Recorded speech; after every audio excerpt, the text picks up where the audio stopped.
Hello, my friends. Welcome back to the 1-year Bible journey, especially for beginners.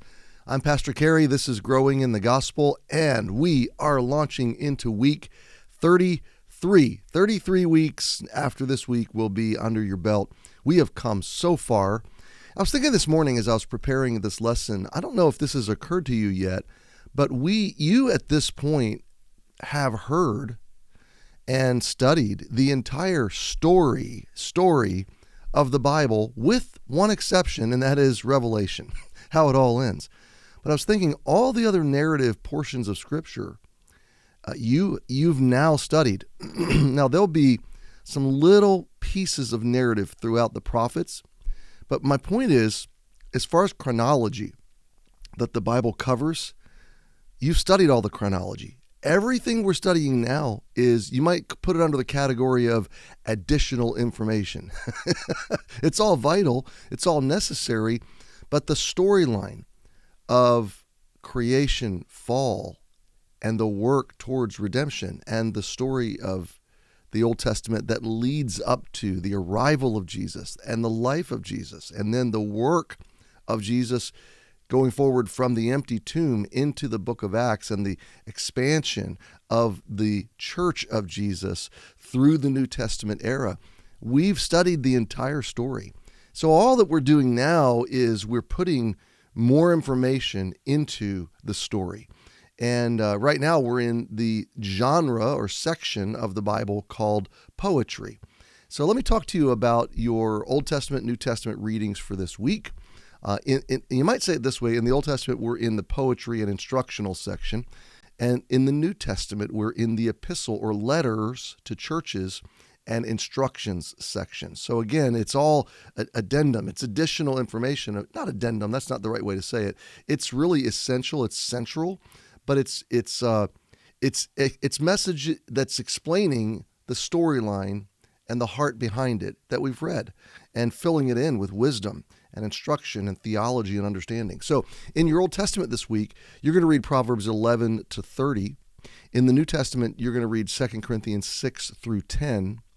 And then you've got Psalms 98 to 100. So I don't think we're going to be long today, but we're going to talk about your reading. You're almost going to finish the book of Proverbs this week. I'm just going to warn you, this is going to be like drinking from a fire hydrant. This is not, it's going to be wonderful reading, but it's not going to be entertaining reading.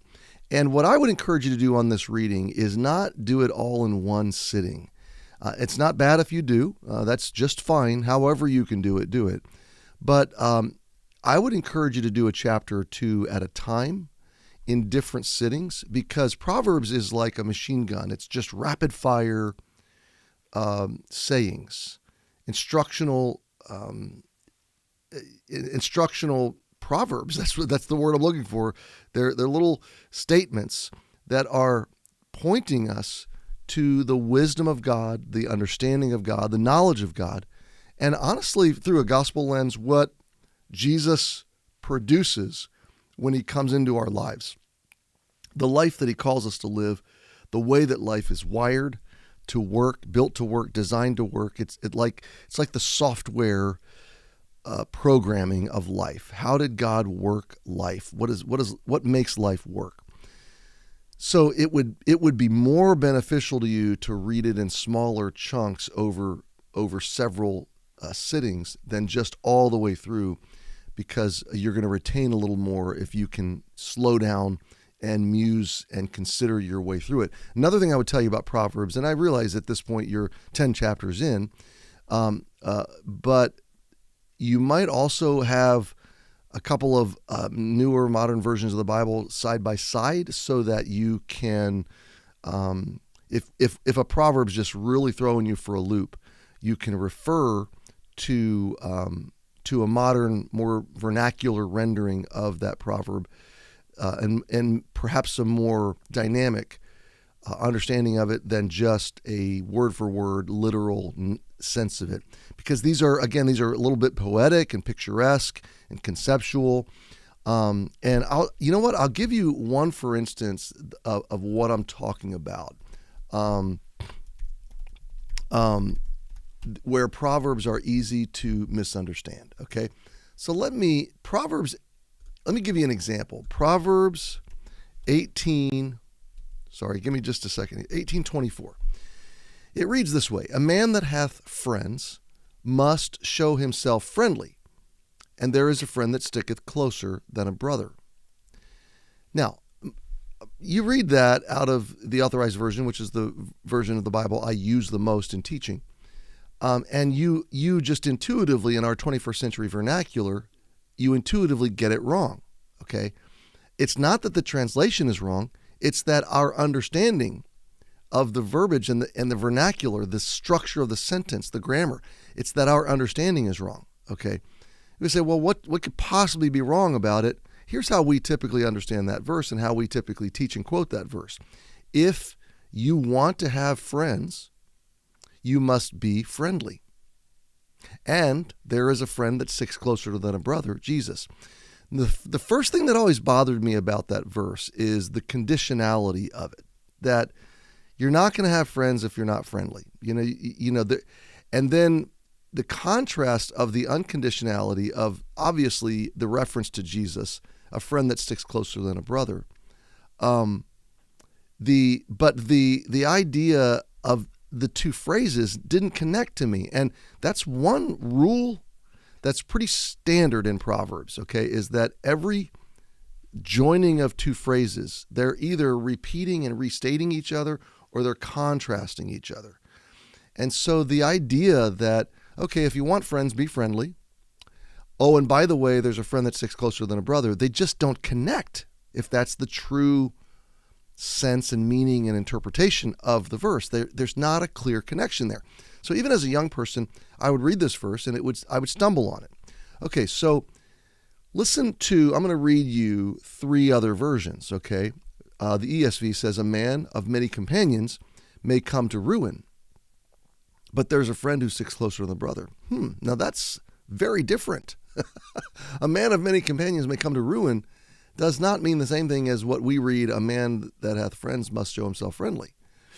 So let's go to the NLT. There are friends who destroy each other, but a real friend sticks closer than a brother. That's different yet again. Verse 24, a man of many friends comes to ruin, but there is a friend who sticks closer than a brother. Okay, so now we have two that kind of talk about coming to ruin, but you look at the Authorized Version, you just don't see it, okay? So here's the real meaning, the sense of this verse. It's there, okay? We just read it wrong. A man that hath friends. So this is a guy that has friends. And all the translations agree on that, okay? All the translations say a man of many friends, a man of friends, a man of companions, a man with many friends. Okay. Must. That's the operative word. And I want you to get this. This is what we don't pick up when we just cruise through it. The entrapment of it, the obligatory nature of it. Must show himself friendly. Okay. So the idea is the vulnerability and the fickle nature of obligatory friendships. That if a person has many, many friends, there is this obligation in human relationships to cultivate and be nurturing and protecting those friendships and keeping them alive because we're very vulnerable to betrayal and hurt of all those friends. But there is a friend that doesn't treat us with that kind of obligation or conditional love. There is a friend that sticks closer than a brother. Now the phrases connect. Now the meaning is clear. But again, it's a vernacular thing. It's not a translational thing. The translation is correct. It's just our filter, okay? So that's why I say be very careful. If you come to one that's a little bit obtuse or that uses a vernacular phrasing that you're not really sure what it's saying, that's where a new version can help you What is the sense of it? What is the dynamic sense of it? And then you can go from there. So I hope that helps you in understanding how these verses are put together. The other thing I wanted to do as you press into this week's reading is just, again, zoom out and do kind of some more high view of the book of Proverbs of what you're reading. I said last week that there's 3 parts. Wisdom for young men is chapters 1 to 9. Wisdom for everyone is chapters 10 to 24. Wisdom for leaders is chapters 25 to 31. But I want to ask this question, because we've been talking about the gospel in all these books of the Bible. So the question that's naturally before me today is the gospel in Proverbs? And how is the gospel in Proverbs? And I would say yes, every book of the Bible points us to the gospel, and there are gospel connections. And the primary gospel connection is that Proverbs is about wisdom, and wisdom was with God, Proverbs tells us, during all of the creative activity of the universe. Well, who created the world? Jesus. Who holds it all together? Jesus. Who embodied all of this wisdom for us? Jesus. Who lived it out? Who showed this wisdom in action? Jesus. Who fails this wisdom? We do. So do you see the connections here? Jesus is wisdom personified. And Proverbs is really doing 2 things. It's showing us our flaws and sinfulness, because nobody has lived the book of Proverbs perfectly.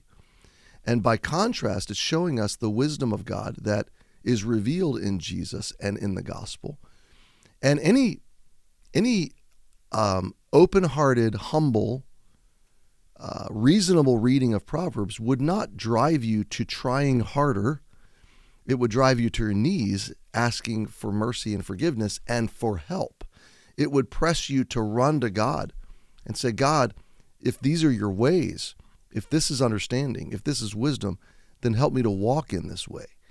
And I need your help because I don't do this naturally. I fail at this. And so there is a natural flow of gospel theology and gospel thinking in a book like Proverbs. And then on the outside of it, it's the instruction of a life lived in following Jesus. Once I'm saved by the grace and mercy of God in the gospel, this is what living like Jesus and following Jesus will begin to look like. This is the wisdom and the knowledge and the understanding that Jesus is going to grow up out of my life. This is the natural question of someone who has come to Jesus in the gospel after salvation, after reconciliation, being reconciled to God. The natural question is, how do I follow you, Lord? I love you now, and I want to worship you and enjoy you and know you and follow you. And Proverbs comes along and says, well, here's instruction for a hungry heart. Here is knowledge and understanding and wisdom and perspective and principle-based living for someone who wants to walk in the ways of God. Yes, so the gospel is all in Proverbs in what I would say implicit ways, because these are things that are behaviors, but we know through the rest of Scripture that we don't work our way to salvation. Behaviors are the product of Christ in us. Right behaviors are the product of the new heart and the wisdom of Christ that comes to dwell in us. And so God, these are the boundaries and principles and wisdom statements that God will orchestrate in our lives into reality, in a transforming reality as we walk with Him. We're walking with wisdom. We're walking in wisdom. I read a statement by Paul Tripp this week on these Proverbs, and he said this. Well, he basically gave a list of all the ways the gospel is in Proverbs.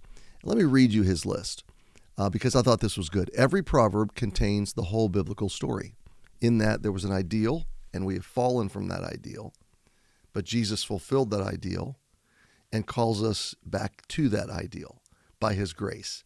Every proverb in micro contains that macro. Secondly, every proverb is rooted in the law of God. Thirdly, every proverb is rooted in the grace of God, because it is grace that teaches us God's laws, grace that calls us to it, grace that brings us into forgiveness when we fail it. Every proverb relies on and reveals the sovereignty of God. Every proverb leads us to Jesus and his cross naturally. Why? Because we fail and we need the cross. Every proverb exposes a great moral, spiritual war, the struggle for our souls and the struggle within us and around us. Every proverb points us to a paradise that is to come, a greater ideal, a perfect standard that God will one day make pervasive. Every proverb is loaded with the grace of convicting power. This is a convicting book, and when you read it, it does convict you. And that's a work of God's grace, and it is an operative principle of the gospel. And every proverb captures at a street level, at a performance view, what the Bible is all about. And it is about God's perfect ideal falling from him, but Jesus redeeming us and renewing us and restoring us until we see him in heaven. So the big picture here is that Jesus, this is not Paul Tripp now, this is me. Jesus perfectly lived what Proverbs models. He did that for us so he can save us from our failings and call us forward to grow up in the wisdom of Proverbs. Last thing I want to do for today is just talk you through the themes that you're going to read, because today's reading, chapter 11 through 30, is just going to be all over the map in a wonderful way. It's covering a gamut of human experiences and realities and principles for life. And that's why I say take your time. Maybe you consider working Proverbs into a slow, bite-sized reading of your annual devotional program. It's a great book of the Bible to read a chapter a day or a half a chapter a day, and just continually work through it and ask God to embed Proverbs principally in the framework of your living.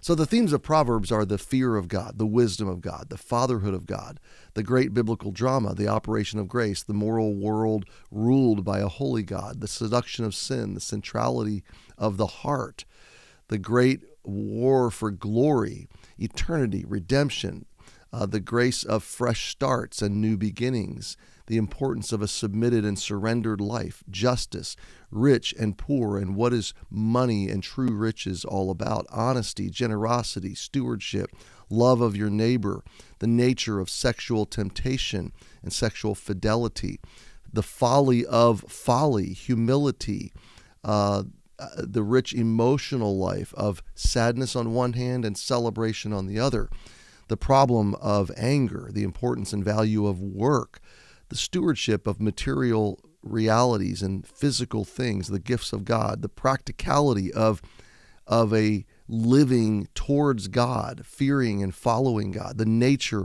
of godly womanhood, Jesus as the obedient son, the function of God's law, and the glory of God. So the big idea, as we said last week, is fearing God, following him, growing up in his wisdom and knowledge, and living within the framework and the boundaries of how he has designed life to work. So that is an overview, and you are in store for some great instructional reading. I just encourage you in closing to ask God to take the principles of wisdom and knowledge and instruction that you're receiving and ask him to emblazon them, to engrave them in your new heart, your new gospel heart that Jesus has saved by his redeeming work on the cross. So enjoy your reading this week. Share your thoughts. What are you learning? How is God teaching you?